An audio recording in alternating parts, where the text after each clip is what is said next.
We're dropping like flies upstairs. Gotcha. We have a few people out today.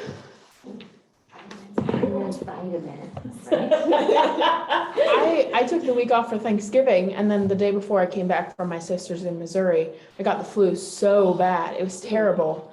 And then my little brother got an infection from tonsillitis and the flu, and just that's miserable. all the sickness. So yeah, Wow. No, it's horrible when you get it all at once. yeah. Luckily, we haven't seen anyone get it all at once yet. It's been like No, we've been sort of pacing ourselves, taking them one at a spaced time. out. Yeah. That's fine. All right, so Andrew's up there ready. It looks like we're all ready. Do you need anything else from me? It's time to start. Will you have the same DPR guy I on this can't- Friday? Hey, Andrew, Yeah, can you it's say my something? staff I wanna know if I can hear you. I had a question. Yes, can you hear me? Bobby had really Good. wanted to hear from you. How is that volume? Seems like we've done Not this too since- bad. You can adjust it here, Oh, okay. okay? So then that's gonna be the box in the center of the table. It'll adjust that on. Good. Okay. Super duper. All right. Well, it looks like we have a lot of online participants. Great. Andrew, as soon as we get started, I didn't get the copy of the PowerPoint slide, so I'm gonna leave it to you to take roll. Or Okay. have That slide. sounds like a plan. All right, cool. We'll go ahead. Nope, we're good. Thank you very much. We'll go ahead and get started for Cannabis Task Force meeting on December 12th today. I want to welcome everybody who's here in person and online. And let's see, we're going to move into, so we're switching things up a little bit for those of you who are wondering, who am I? Maria Turner, Community Development Director. I have been participating remotely, but Andrew and I are just sort of changing things up just a little bit. So now he's running remote tech and I'm hanging out here. Let's see. Yes. Go ahead, Andrew, and call roll call, please. Yeah, let me go ahead and get the PowerPoint going. I'm going to go ahead and share the screen. Oh wow, this printed super weird.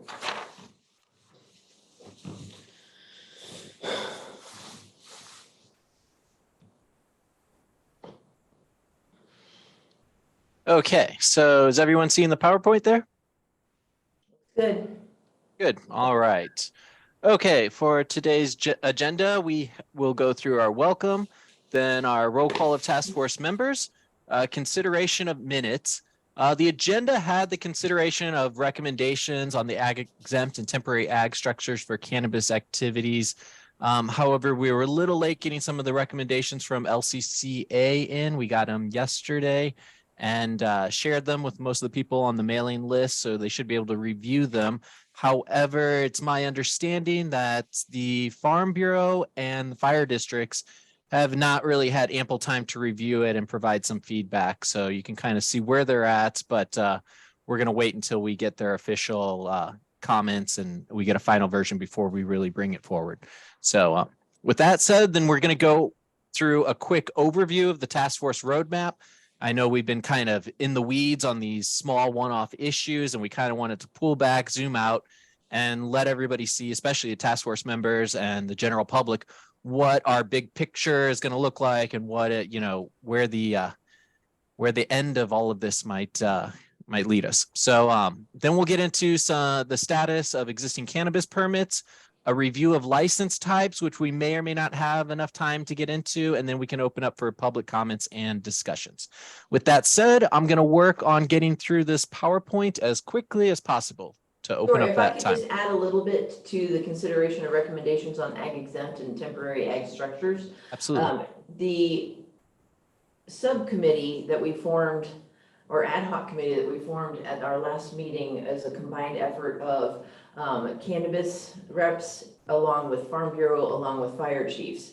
And so rather than commenting or considering it on today's agenda when it hasn't gone through all three, we're going to wait, because the purpose of that committee's job, or the purpose of that committee's task, is to present to the Cannabis Task Force a final sort of vetted and agreed upon set of recommendations. So the Farm Bureau and the fire reps haven't had a chance to work with the cannabis version. So we're going to wait until our next meeting so that will allow them to have proper time to do all of that conferring.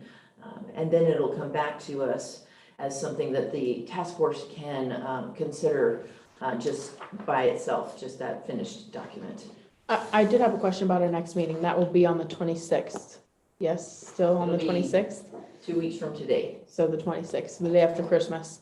Oof. Yeah, that's why I was curious if that would. That's the holiday break for the county too. All right, so we should, before we adjourn today, Andrew, let's talk about setting up a different meeting. Perhaps a different day might work. That sounds good. I think that that initial schedule was just scheduled out every 2 weeks throughout the year, but obviously we ran into a few holidays in the process, so we've had to adjust that calendar. I haven't scheduled it forward into 2023, so we can establish the first meeting of 2023 and then every 2 weeks following that. So Right, because actually county offices are closed on the 26th. That's what I correct, thought. yes. Yeah, so we'll have to reschedule that whole week except for the 30th. So yeah, maybe we're just gonna skip that meeting. I was gonna say, I'll come if you want, No, I'm not but. gonna be here, so. I will not be here, so. Right, okay, so we'll just Okay. make sure before we adjourn, Andrew will give us that next date. Perfect. Thank you. Right, sounds good. Now let's move on to roll call of task force members. William Weiss. Not present. Let me go back, sorry. Let's see, I'm gonna change my views just to double check and make sure he's not in the Zoom room.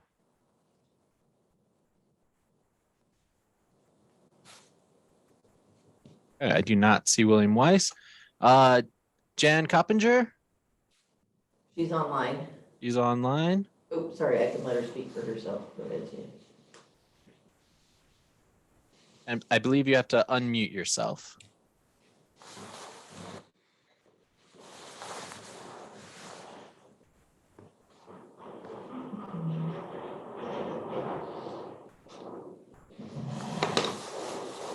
Okay, Jen, I'm gonna, Well, I see her.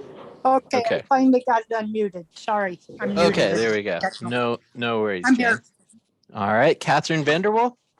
I'm here. Okay. Hey, Will Weiss just joined. Okay, we do have Will Weiss and Rebecca Harper I'm here. and Jennifer Smith. See Jennifer in the Zoom room. I'm here. And parking. Jennifer. Okay, we'll see you shortly. And Nara Delbaca. I am here in the Zoom room. And Robert Geary.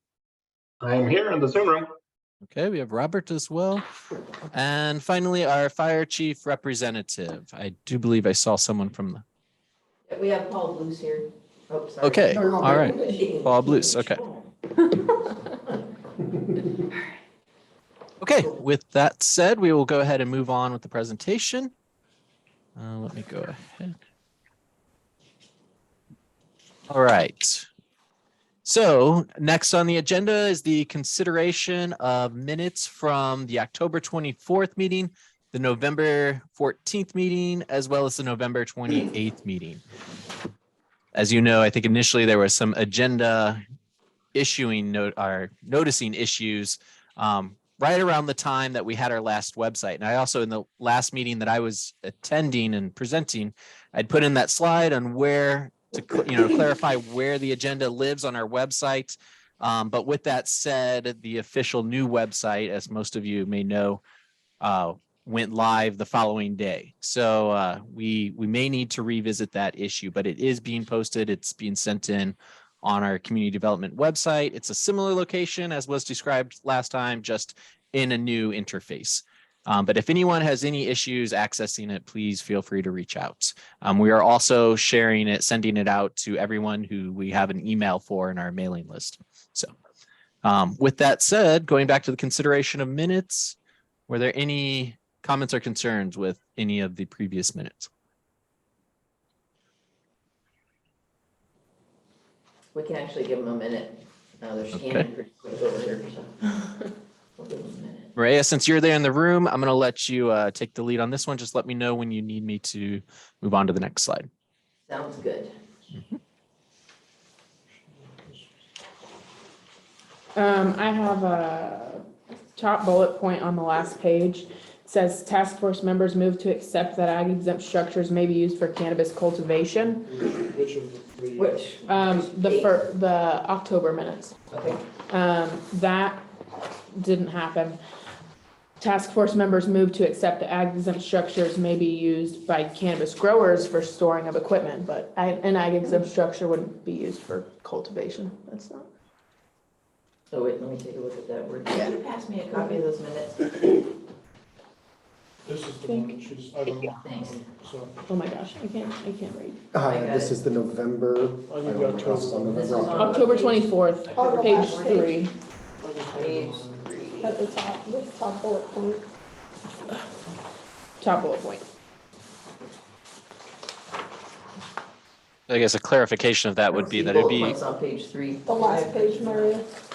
Okay, I guess it's page, Is it review of resolution on ag exempt and temporary structures? technically page 5. Page 5. Sorry, Thank right you. here, Yes. yeah, top.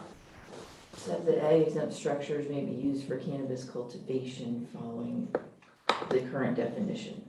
Okay, so what you mean is cannabis permittees, right? No, they Instead can't of be cultivated in cultivation. there. Yeah, No, no, no, no, I think exactly. what she means is But that there would not used be. to the same definition or purpose or criteria that we have existing right now for ag exempt. We're just gonna allow cannabis permittees to yeah. get ag exempt Yep. structures. Mhm. All right, that was my understanding too, so we'll reword that, so that it's a little more clear.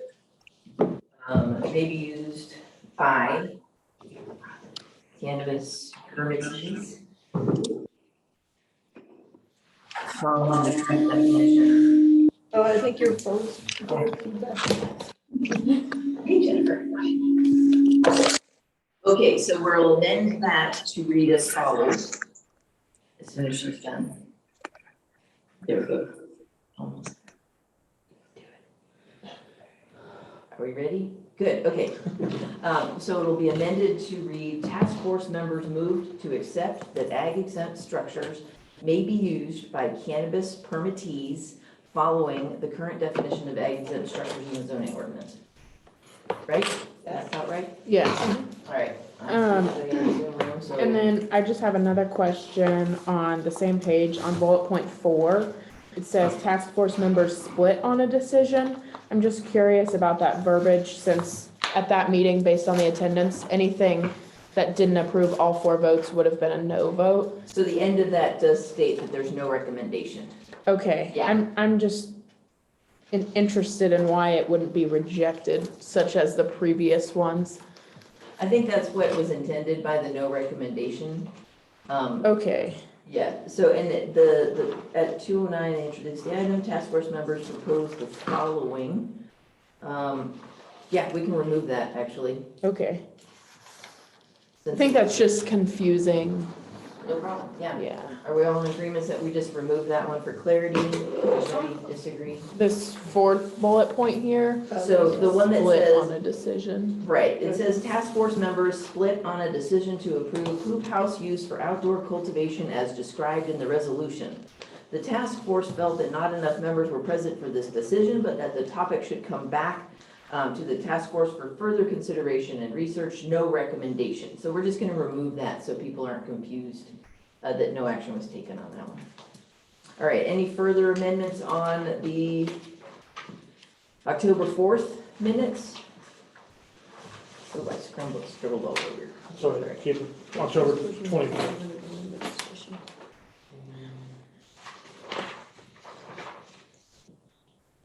And let's see. Oh, good. So Catherine's online at the meeting. She's got the Word doc versions of these, so she'll just make those amendments. Perfect. Are you asking for just these minutes first? Nope, I was wondering, All I of think them. we can pass all 3, but I was checking to see if we had any recommendations for amendments on the other 2 sets of minutes before we go ahead and move. Could I ask, I'm sorry to be a That's pain, good. but could I ask that we accept and file all the minutes separately, just because that's more in line with Robert's Rules of Order? Okay. So if there's no further amendments, I'll entertain a motion on the minutes from October 24th. I move to accept and file the minutes from October 24th. Second. Excellent. I really don't want to do a roll call vote. Do we usually do roll call votes? No, for this, they can just say aye or no. Super. All right, so everybody in this room? Aye. Aye. Aye. Hi. Anybody online that votes nay, raise your hand. Give you a second. Okay, we're gonna consider those minutes approved. Moving on to November 14th minutes. Any amendments? Oh my goodness.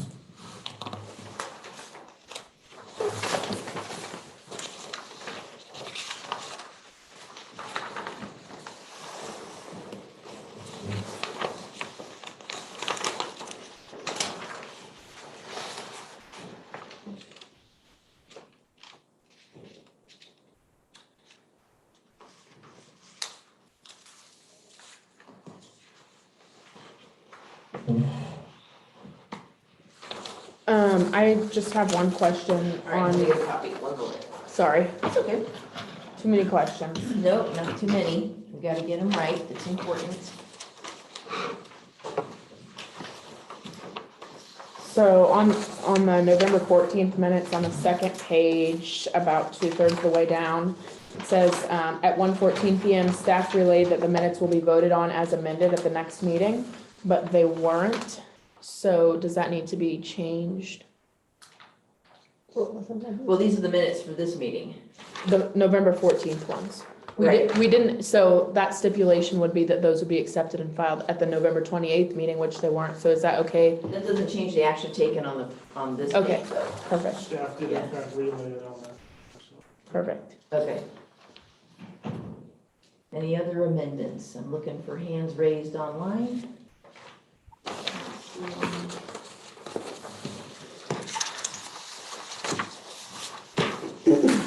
All right, if there are no amendments, then I'll entertain a motion for November 14th minutes approval. I'll move to accept and file the November 14th minutes. Thank you. Got a second? I'll second that. Cool. Thank you. Cool. All who approve? Aye. Hi. Online, are there any nays? Raise your hand now. Not seeing any, we'll consider November 14th minutes approved. Excellent. And one more set, November 28th.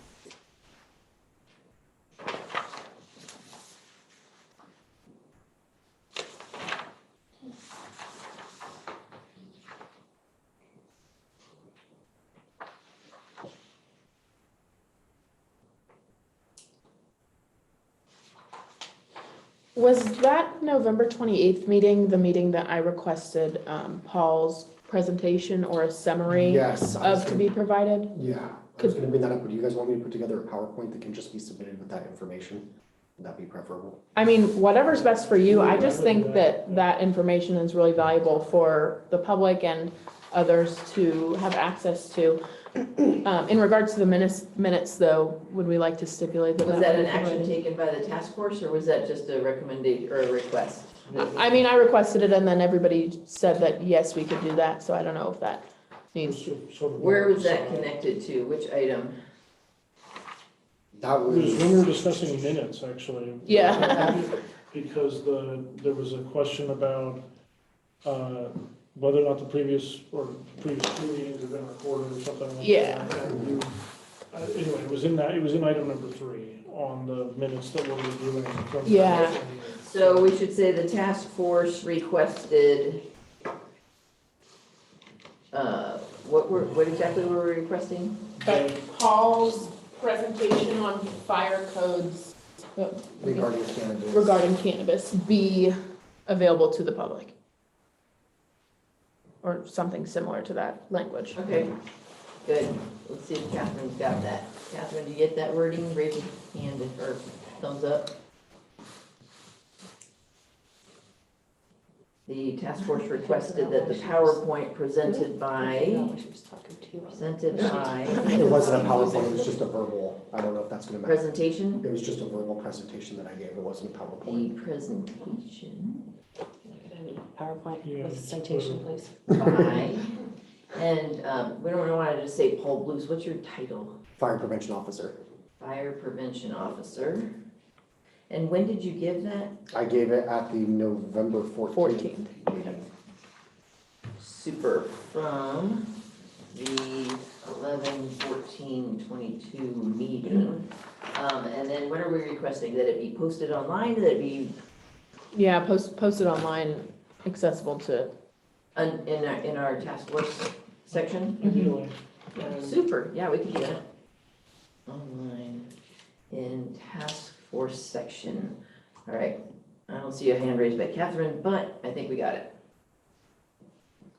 We'll make that amendment to the minutes. Anything else? I don't think so. Okay.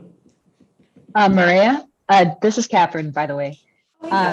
I'm typing what I have in the chat, so I don't know if anybody's monitoring that, but I do have the verbiage here if you want to take a look.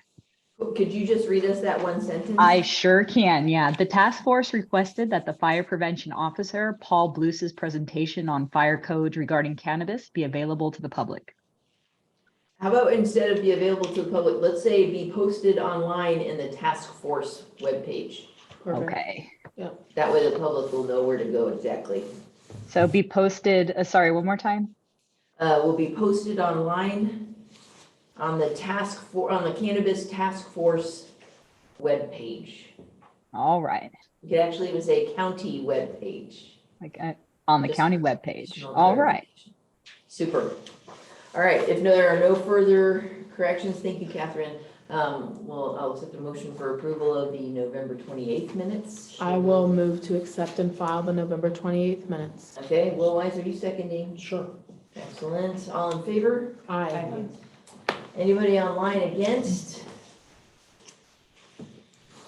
We will consider those adopted and filed. Thank you. Okay, number 4, consideration of recommendations of Ag Agenda temporary ag structure for cannabis activities. We're tabling this till the next meeting.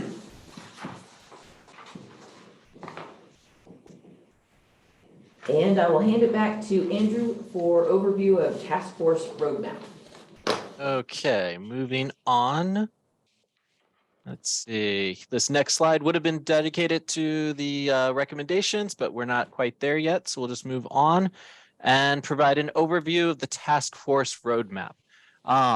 Essentially, Maria asked me to put together some idea of a roadmap that could kind of lay out what the finished product would kind of look like. I know we've all seen, or many of us have seen, a draft ordinance that was circulating earlier this year. About a year ago, it got started into the spring, but it was very convoluted. Our current ordinance is somewhat convoluted. I, took a stab at an outline that is pretty similar to the way all the other articles throughout our ordinance. When you're looking at, zoning for this, different zoning districts, they go through different sections. What is their purpose? What is their applicability? What are the uses permitted, the performance standards, development standards, and so on. So I laid this out as, kind of a loose outline of what we could look at and what we really need to get through. The purpose part, we've kind of already covered. We developed a vision statement to fall back on as we get into different issues. And, when we get into gray areas and we start debating topics, we can look back at that vision statement and use that vision statement to help, clearly write out a purpose for Article 73. And at the title there, I do want to mention that while much of the focus, I'd say over 90% of our focus is on commercial cannabis activities, we also need to cover medicinal cannabis and personal use, which gets us to the next section, applicability, zoning and licensing or license types. We're gonna, if we have time today, we can go over a loose idea of where we're allowing and where we're allowing through what pathway or channel, which gets us into uses permitted. For different cannabis activities, what would we require, whether it be a zoning clearance or a zoning permit, which we don't talk about in public a whole lot because that's mostly for personal use. People wanting to cultivate their own plants, on their own property, and the requirements that they need. They often need either a zoning clearance or permit. Then we go on to what type of activities would require a minor use permit and which ones would require a major use permit. So that's where we cover all of our uses permit. When we get into performance standards, a good way to think of this, how I've often brought up the three areas: land use and zoning, then environmental issues, then community issues, and where they would be applied within an ordinance would be in performance standards and development standards. Performance standards you could think of as covering environment and safety. And these performance standards, they're going to tend to be more site specific. And some examples might be air quality aspects and electrical applications and electrical standards, et cetera. So then we can get into development standards. And a good way to think of the development standards would be to, apply them to community and environmental concerns. And you can think of it more on an area specific level, not just what's on the parcel, what's on the site that's happening, but how it's affecting the surrounding area, the surrounding parcels, other districts within proximity. And, certain issues that we can cover when we get into these development standards could be size, density, setbacks, et cetera. So that's really when we get into those performance standards and development standards, that's really going to be the heart of, most of the concerns within the ordinances. Then we can get into plans required and application requirements, which we started to go through in, I believe it was a late August or early September task force meeting when we went over our process because, our current ordinance starts right there. I think one problem with the current ordinance, and I'll leave it open to discussion after this, is that I think by starting what you need and what you need to put together and submit for your application, it doesn't bring readers through all of the other stuff, the applicability, the uses permitted with what, and then covering the performance standards and development standards. So one thing that county council has, advised is we want to make this document as user-friendly as possible. So we want it to read well, we want it to read in an easy way that, people can open it up and get through and say, okay, this is how you do cannabis. This is what's allowed. This isn't what's allowed.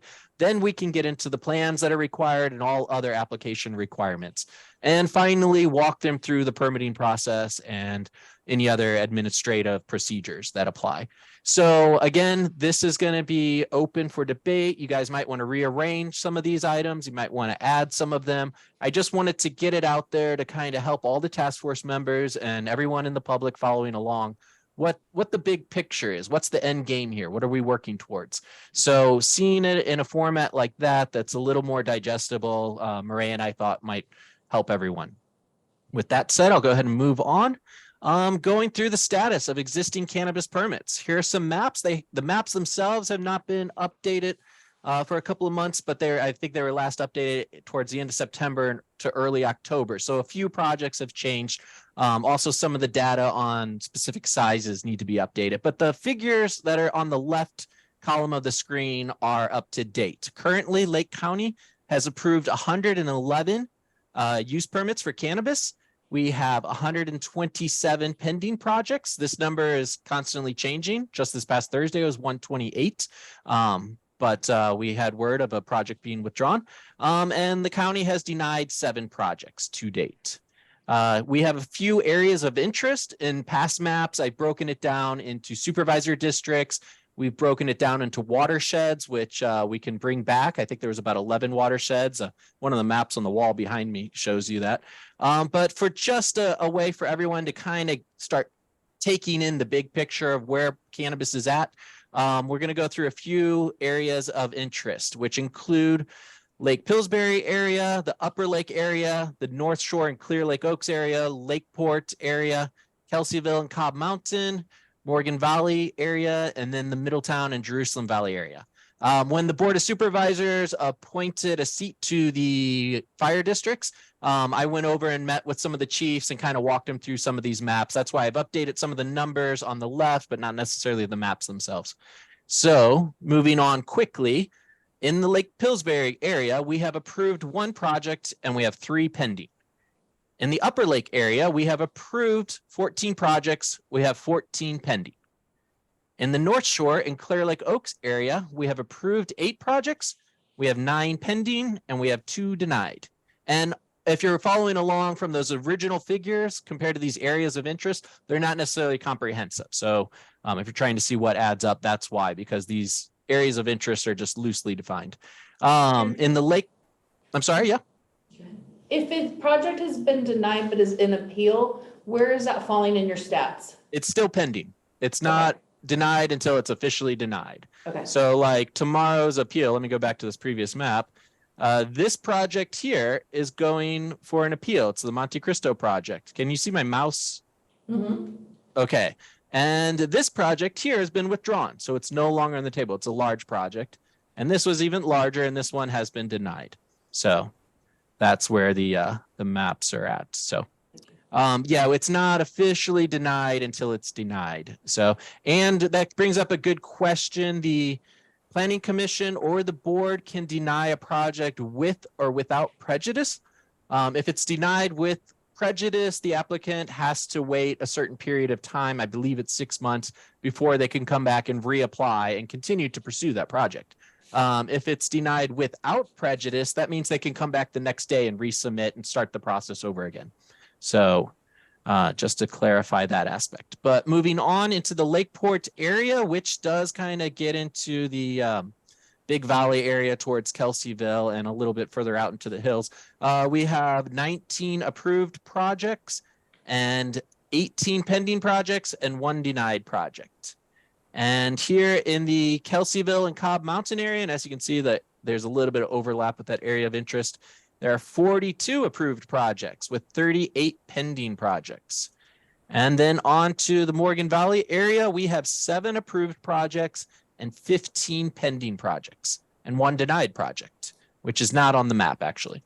And finally, in the Middletown and Jerusalem Valley area, we have 22 approved projects, 16 pending projects, and 1 denied project.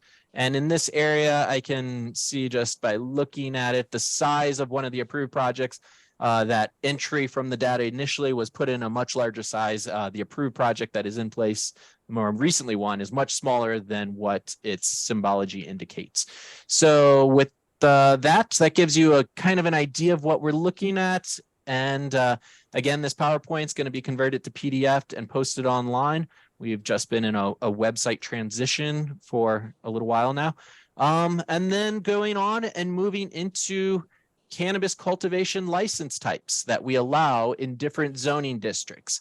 Now, before I get through these slides, there's a handful of them. I'm just going to ask a quick question. I think I know the answer. You probably don't want me to read each one word for word. That could get a little dry. So perhaps I should just go through the license type and then list what zones they're allowed in and through which permit. Was that preferable for everyone? And then we can open it up for a discussion.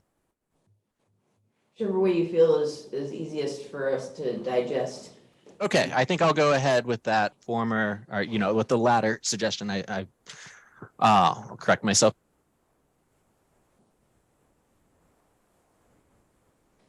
We just lost your audio.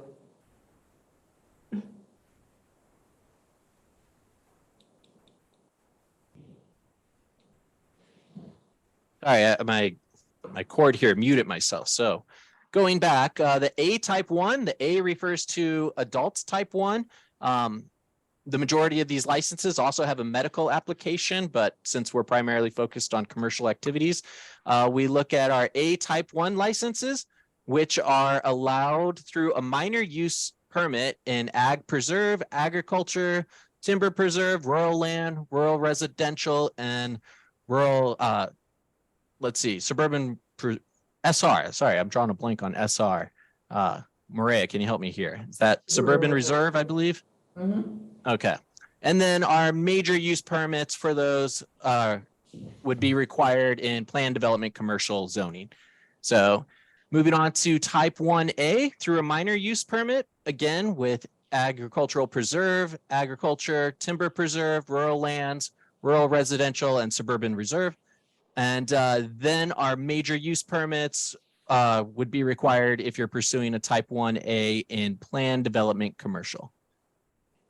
For type 1B, again, you have your minor use permits, which would allow you to pursue that in ag preserve, ag, timber preserve, rural lands, rural residential, and suburban reserve. And then your major use permits would be required if you're pursuing this in planned development commercial. I can give a little added clarification why it keeps being major in PDC. Mhm. Plan development commercial is a two-part process. One is your general plan of development. The other one is your actual specific plan of development. The two are supposed to synchronize, and that specific plan of development, we take it in as a major use permit. So that's why all of these, even if they're small, especially cottage, because it's commercial development in the PDC, it's required by a major use permit. That's the only vehicle that our zoning ordinance allows. Thank you for that. And yeah, I guess with also to follow up on that, it's something we haven't really seen too many applications come in for anything really in cannabis and planned development commercial. But as we get into more of basically vertically integrated applications and cannabis tourism and micro businesses that apply different licenses within one area, that's something that we may want to touch upon when we get to that part of the ordinance. Moving on, a type 1C license, a specialty cottage license. Again, in a minor use permit would be required if you're pursuing these in ag preserve, agriculture, timber preserve, rural lands, rural residential, and suburban reserve. And then again, in planned development commercial, you would require a major use permit. Moving on, again, type 2, we have a minor use would require for small indoor minor use permit for ag preserve, agriculture, tim preserve, rural lands, rural residential, and suburban reserve. And again, the planned development commercial. Type 2A repeats that, so I'm not going to say it again. You're probably getting tired of hearing me describe all of that. Andrew, let's take a pause there, and I'm wondering if everybody knows what all of these zoning ordinances are, like their purpose or what they mean. I did want to get into that in a different presentation, but we haven't quite gotten to that point. I guess maybe raising the question now would kind of raise that curiosity that we can address at a future stance. Talk about those so that you can kind of visualize as he's going through. If you take a look, APZ is Agricultural Preserve Zone. That means the parcel is currently or has formerly been within a Williamson Act contract, which is an agreement between the county, the property owner, and the state that is sort of a trade-off. It gives a greatly reduced tax, property tax value, but it's in return for restricting the uses that are allowed on that property. Agriculture is also restricted in its uses, but not nearly as much as APZ. But it's restricted in a lot of other uses like housing, because we want to retain all of our ag soils for agricultural purposes. TPZ, that's where you're going to see a lot of the forestry land, timber preserve zone. So they are required to have an agreement, a timber agreement with the state in there for TPZ. RL, rural lands, these are our hinterlands. These are the places that have high slopes, possibly unstable soils, things like that, so that they're not no infrastructure, they're well outside community growth boundaries. So these are our rural outside lands. Then as you start coming closer towards residential development, that's our rural residential, which allows also still for primary agricultural development as well as primary residential development. There you also see steeper slopes, possibly unstable soils, fire hazards, things like that. And so those minimum lot sizes can also be pretty large in RR. SR, suburban reserve, is one step closer to the residential zones of our neighborhoods. Suburban reserve can have smaller minimum parcel sizes. It is primarily for residential uses, but can have some incidental agricultural uses. And then PDC, we kind of went over. Planned development commercial is a really cool zone because it allows you to be more creative in your development plans. Like say you've got a special idea that doesn't quite fit any of the other zoning districts, you can sort of like make up this plan and have a little more leniency with the planned development commercial zoning. Can you have an example of that last category? PDC? Yeah. Oh, you weren't here for Crystal Lago. We do have a lot of the old resorts. You'll see PDC sprinkled along 175. A lot of those old resorts have PDC. Planned development residential is are areas where they're planning subdivisions where there may not be the infrastructure yet, but they're connecting it to some like overall plan. But we don't have PDR on there, sorry. But let's see, where else, can you think of a PDC off the top of your head that we would know? I believe there's some PDC land in Loch Lomond. I think they were tied to different resort developments in the past. Mhm. But yeah, mostly around the lake. And I think, again, I'm relatively new to Lake County, but I think it has some origin in, the tourism industry. So. Yeah, like there was a really large one earlier in 2000 called Crystal Lago that it was a planned development that encompassed like at least 10 or 11 parcels. It's out over in North Lakeport, and it all centered around a planned community that was golf course related. So it had the central golf course, the clubhouse. It later came back with like this vineyard kind of idea. So it had this large idea that combined commercial with residential pods of different types of housing. And that's what we're looking at for PDC. It's the larger types of projects. Yeah, definitely the mixed use application. So. Okay, thank you. Yeah, no problem. Thanks. That saves me from having to make some slides in the future, hopefully. So, yeah, with that said, our next type 3 outdoor, this is, we see, I'm not sure if I can say the majority of our use permit applications, but a large number of our outdoor cultivators go through a type 3 license, which that's where you get the 20 acres of land will allow for 1 acre of outdoor canopy area.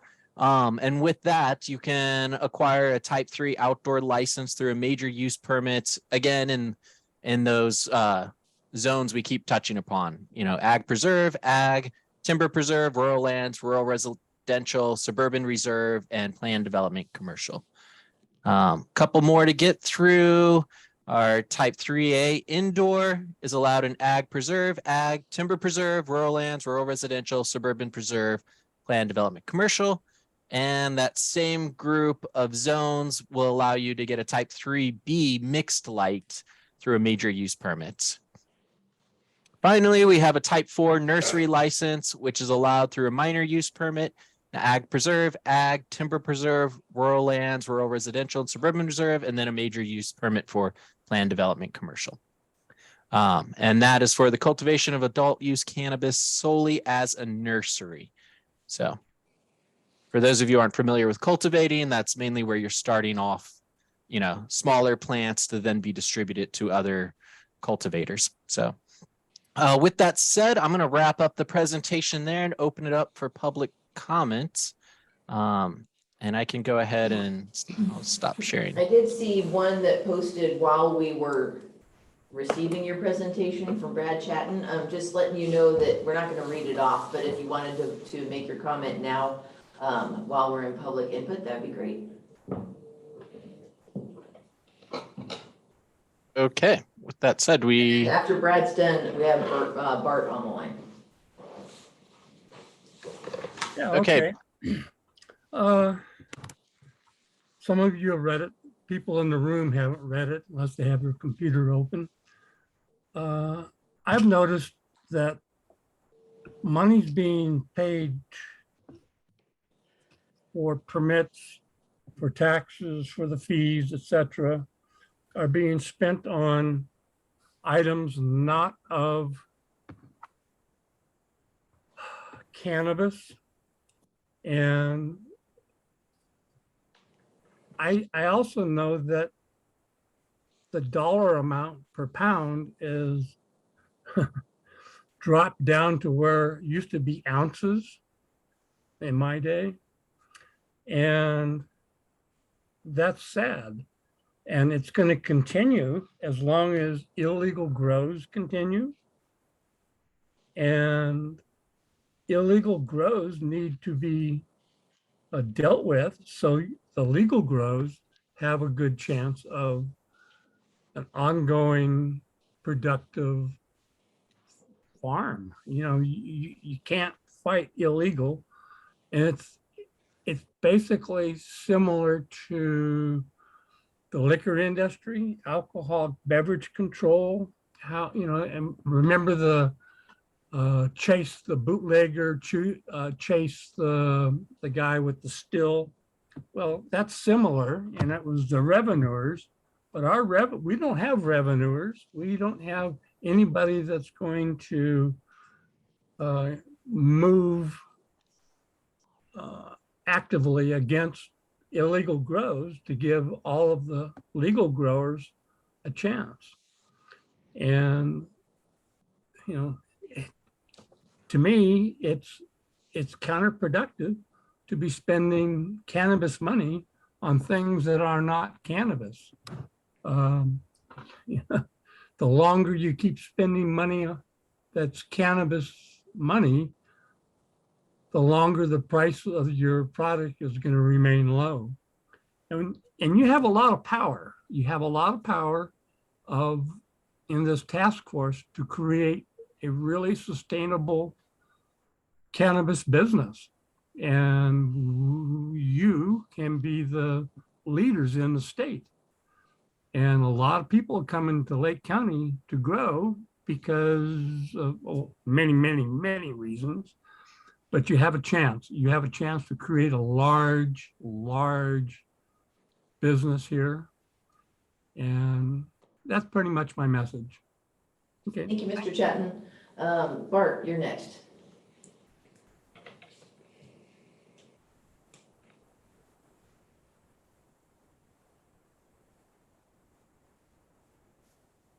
You'll have to unmute yourself, Bart. We can't hear you.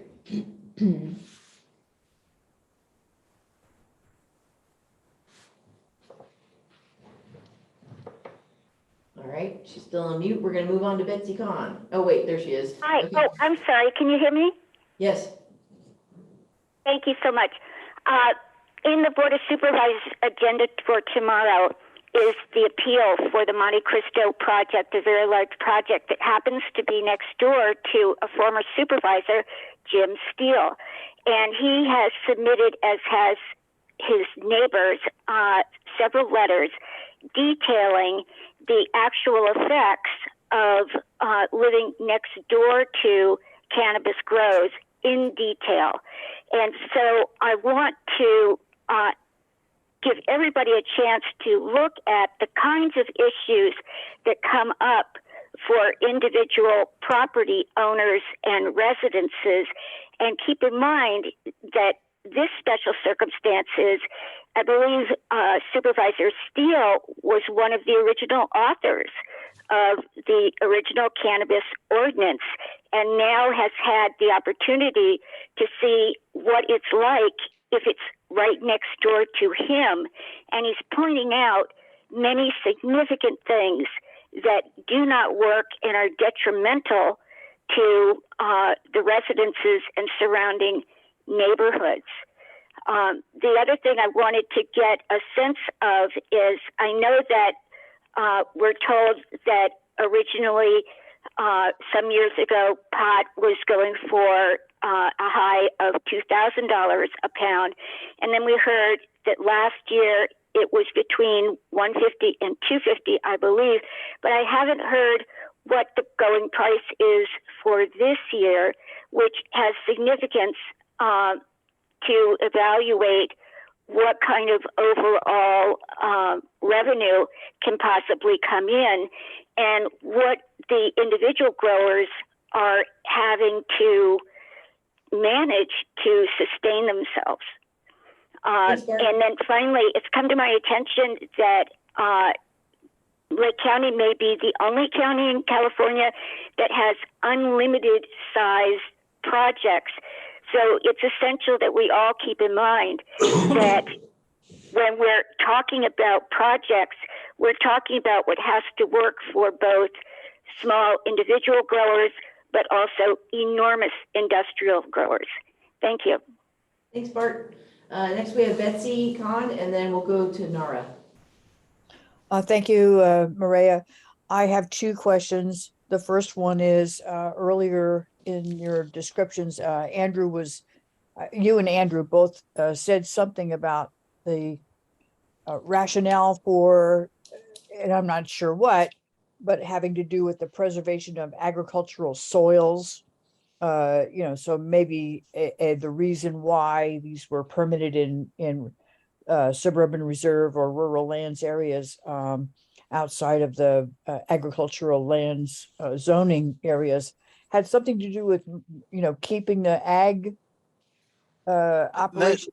That's the Williamson Act lands, the Ag Preserve, which predates really cannabis applications of cannabis, but the state allows for cannabis activity on Williamson Act land.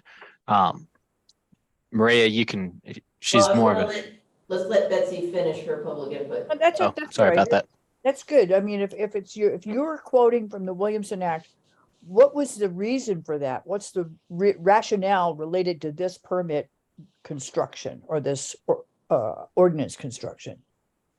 Okay, so I was giving an overall description of the two different zoning districts. Ag and Ag Preserve are basically the same. They'll have underlying general plan designations of either ag or rural lands. But what I was talking about preserving finite agricultural soils for ag use is that an example is when the ag element was updated for the general plan, they stayed with a 40-acre minimum lot size, and that is because they didn't want the lands to be broken up so tiny that they became ranchettes and no longer available for larger scale commercial agricultural endeavors. So that is part of the preservation of ag soils.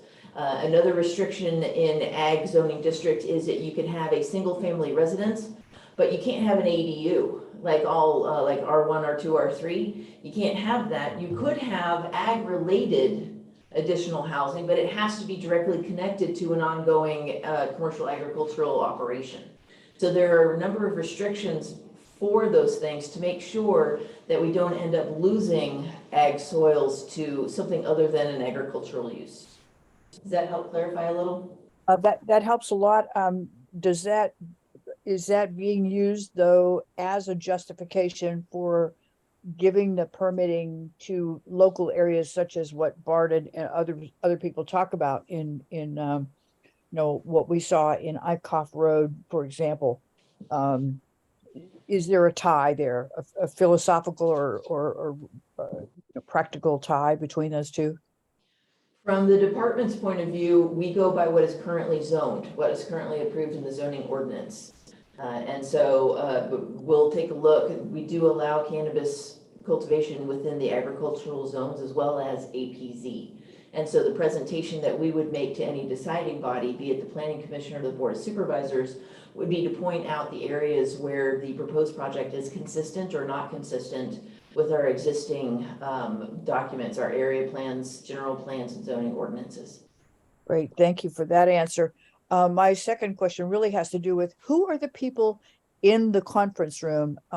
When the roll call is called, I hear people say yes or no. I can see who's on Zoom. The picture, the image that we see is fairly small. I see 3 people sitting to your left, Mireya, and 2 people to your right. I believe that the person furthest from you on the left is Fire Protection District Officer Blues. And then perhaps directly to your right is Mr. Weiss. I'm not sure. Great, Yep. Okay. And could you please just tell me who those 3 people are to your left? Sure. Everybody here today happens to be part of the task force. So on my other side, I've got Jennifer Smith, Catherine Vanderwall, and Rebecca Harper.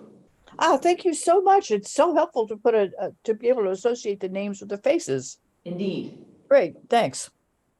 You're welcome. Okay, so that's Betsy. Nara has your hand raised. Hi. Yeah, I would love to. I'm sorry, I didn't catch the gentleman's name who was talking about some of the licensed versus unlicensed grows, but was gonna mention this today anyway, and I'm happy to do this at a future meeting. In the budget trailer bill last year that was adopted by the state of California, there was a number of new ways for local jurisdictions, counties, cities to be able to go after unlicensed cultivation in a way that had not been allowed before. It used to just be the attorney general that could bring the case, and now it can be brought by county council, district attorney, city attorney, or some other city or county official. The fines were increased for the theft of water and for the runoff of dangerous materials, and they also added a provision that if you knowingly lease, if you own land, if you lease land then you sublet, or if you're a property manager for land that you know unlicensed cannabis activity is happening at, the fines for that can be $10,000 per day per violation. And then on the other investigations, the county now has a mechanism to apply for being refunded to investigate, to run the investigation. So there's a number of mechanisms now that, thanks to the money that is going into the state from the licensed cannabis industry, that money is now going to be coming back to go after some of the unlicensed. Since we do have so many comments about that, I'd wondered whether it would be worth having a presentation at some point in the future. But there are a number of mechanisms for local code enforcement as well as other folks to get some payback. Sure, yeah. And to follow up on that, we have our Clear Lake Oaks Task Force, which is a joint effort between our code enforcement and the sheriff's department. And I think they're well over 25,000 plants, which was more than their expectation to eradicate. In addition to that, our new Supervisor Green, had recently shared an article on state agencies that have gone after illegal cannabis on public lands, basically in our national forests and BLM lands. And the figures for Lake County make our smaller effort, our smaller effort is very tremendous given, the smaller team, but they've, the efforts that they've been working on in the national forests it's pretty impressive. I'll try to get that article out to everyone. So great. Robert's hand was up, but now it's down. So Robert, if you had something you wanted to say. Yeah, no, I think when we're talking about regulation, I think that's one of the big issues, especially with cannabis grows from the beginning. It's just making sure that we had regulation that was out there. I guess the thing is, it's just making sure that, and I'm not sure about as far as fines and then, some of the funding, I guess, that comes from, some of the, especially the illegal grows are the ones that are not following suit, where that's allocated and who allocates that back to, where it's actually going to go in any type or whatever. But that's one of the issues is just really as far as establishing some type of regulation for some of the ones that aren't following the rules. And that's always been the big problem. So I think a presentation or the lady that was talking about that earlier is really warranted. I think that would be a really good idea to kind of see how that happens and what the intent, I guess, is for that and who's all involved in regulation for this. Thanks. Okay, so Andrew, just go ahead and make a note there that at some point in the future, we'll go ahead and have that. We'll take a look for where we can fit it in appropriately in our series of discussions. But that, yeah, I think. Yeah, absolutely. I'll try to make some invitations to bring the experts themselves in to present that. So. Excellent. So I see Bart's hand is up, but I never saw it go down. So I'm going to assume that you just didn't put it down. And we're going to move on to adjournment. I don't see any further public input. Anybody else? Can we go ahead and set that meeting date too? Thank you. Yes. Andrew, when's the next meeting? Oh, we do not have it scheduled at the moment. Let me see here. So we're not meeting on the 26th. We had scheduled it through the rest of the year, and I have not scheduled it into January. So let's not start January 2nd either because our offices are closed that day as well. How about our next meeting will be January 9th? We'll just continue our normal schedule, but we're skipping the 26th. Should we be aware of the Monday holidays in January and February? Martin Luther King's Day and President's Day. Martin Luther King is the week They don't after show on our my meeting. calendar. Mm-hmm. I've got one. I don't see anything else in January. President's Day, so the 20th of February is a holiday.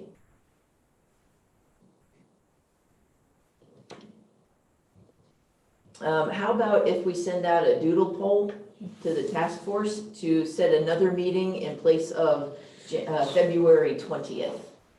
And we can announce that date once we get everybody's results back, and at our next, we have plenty of regularly scheduled meetings to announce that one. Okay. All right. Well, it's not my decision, but it sounds good to me. So. Okie dokie, that's what we're gonna go with then. If there's no further comments, I think. I have one thing. Mr. Chatton, is it different from the last one? Oh, yeah, yeah. Okay, please make it brief. Yeah, Andrew, I asked for to be put on the mailing list. Oh, right. I might have not put your email on there. I do remember that now. I apologize for that, Brad. Thank you. I'll go ahead and get you on there. So. We will make sure that happens. And also, what we do send out agendas and documents, try to get it done in a timely manner. We post things according to the Brown Act. We do not send out PowerPoint presentations ahead of time.